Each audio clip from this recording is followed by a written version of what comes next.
Greater Hyderabad సిటీకి తూర్పున ఉన్న పోచారం, గట్కేసర్ ప్రాంతాల్లో రియల్ ఎస్టేట్ జోరు కనిపిస్తోంది.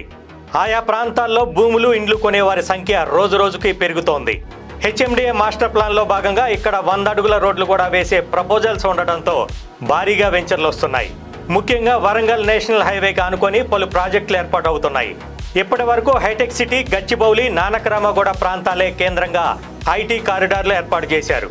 కాంగ్రెస్ సర్కార్ ఏర్పడిన తర్వాత సీఎం రేవంత్ రెడ్డి అభివృద్ధి ఒకే ప్రాంతానికి పరిమితం కాకుండా అన్ని ప్రాంతాలకు విస్తరిస్తామని ప్రకటించారు. దీంతో కొన్ని కీలక ప్రాజెక్టులను గట్కేసర్, పోచారం ప్రాంతాల్లో ఏర్పాటు చేయబోతున్నారు. ఇందులో భాగంగా ఐటీ కంపెనీలను పెద్ద ఎత్తున తీసుకురాబోతున్నట్లుగా ప్రచారం జరుగుతోంది. ఇప్పటికే ఇన్ఫోసిస్ ఉండగా దీనికి తోడు మరిన్ని ఐటీ కంపెనీలు, ఇతర ప్రాజెక్టులు వస్తాయని తెలిసి రియల్ ఎస్టేట్ వ్యాపారులు అధిక సంఖ్యలో కొత్త వెంచర్లకు సిద్ధమవుతున్నారు. గట్కేసర్లో ఇప్పటికే చదరపు గజానికి 40,000 పలుకుతోంది. గట్కేసర్, పోచారం ప్రాంతాలు ఓఆర్ఆర్ ప్రాజెక్టుకు సమీపంలో ఉండటం, గట్కేసర్ మున్సిపాలిటీగా మారటం, హెచ్ఎండిఏ మాస్టర్ ప్లాన్ అనుసరించి 100 ఫీట్ల రోడ్లు, ఉప్పల్ నుంచి నారపల్లి వరకు 11.6 కిలోమీటర్ల మేరకు ఎక్స్ప్రెస్ వే నిర్మాణం జరుగుతుండటంతో ఆ ప్రాంతాలు అభివృద్ధి చెందుతున్నాయి. వరంగల్ నేషనల్ హైవే విస్తరణతో పాటు సమీపంలోనే పోచారం టౌన్షిప్ ఉండటంతో పోచారం, నారపల్లి, చౌదరిగూడ, అన్నోజిగూడ, గట్కేసర్, శివారెడ్డిగూడ, యానంపేట ప్రాంతాల్లో భూములకు భారీగా డిమాండ్ పెరుగుతోంది. అన్నోజిగూడ పరిసరాల్లో మాల్స్, మల్టీప్లెక్స్లు అందుబాటులో ఉన్నాయి. కొత్తగా మరికొన్నింటిని నిర్మిస్తున్నారు కూడా.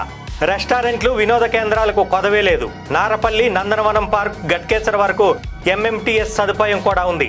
దీంతో గట్కేసర్, పోచారం ప్రాంతాల్లో పెద్ద సంఖ్యలో అపార్ట్మెంట్లు, విల్లాలు నిర్మించేందుకు నిర్మాణదారులు పోటీ పడుతున్నారు. ఈ ప్రాంతాల్లో విల్లా 3 కోట్ల నుంచి పలుకుతుండగా ఫ్లాట్స్ అయితే 70 లక్షలకు తక్కువే లేదు. గట్కేసర్, పోచారం ప్రాంతాల్లో ఫ్లాట్లు, ఇండ్లు కొనడానికి ఎక్కువ శాతం మధ్యతరగతి ప్రజలు ఆసక్తి చూపిస్తున్నారు. వీరిని దృష్టిలో పెట్టుకుని కొందరు రియల్ ఎస్టేట్ వ్యాపారులు అపార్ట్మెంట్లు, లేఅవుట్లు వేస్తుండగా ఉన్నత వర్గాలను దృష్టిలో పెట్టుకుని మరికొందరు హైరైజ్ బిల్డింగ్లు, విల్లాలు నిర్మించేందుకు సిద్ధమవుతున్నారు. వీటి అనుమతుల కోసం హెచ్ఎండిఏకు పెద్ద సంఖ్యలో దరఖాస్తులు వస్తున్నాయి. మొన్నటిదాకా శంషాబాద్, శంకర్పల్లి జోన్లో ఎక్కువగా నిర్మాణాలు, వెంచర్లకు దరఖాస్తులు వచ్చేవని, ఇప్పుడు మేడ్చల్, గట్కేసర్ జోన్లలో ఎక్కువ అప్లికేషన్లు వస్తున్నాయని అధికారులు చెబుతున్నారు. దీంతో గట్కేసర్, పోచారం పరిధిలో భూముల ధర చదరపు గజానికి 40,000 నుంచి 70,000 అయినా ఆశ్చర్యం లేదని ఒక రియల్ ఎస్టేట్ వ్యాపారి తెలిపారు.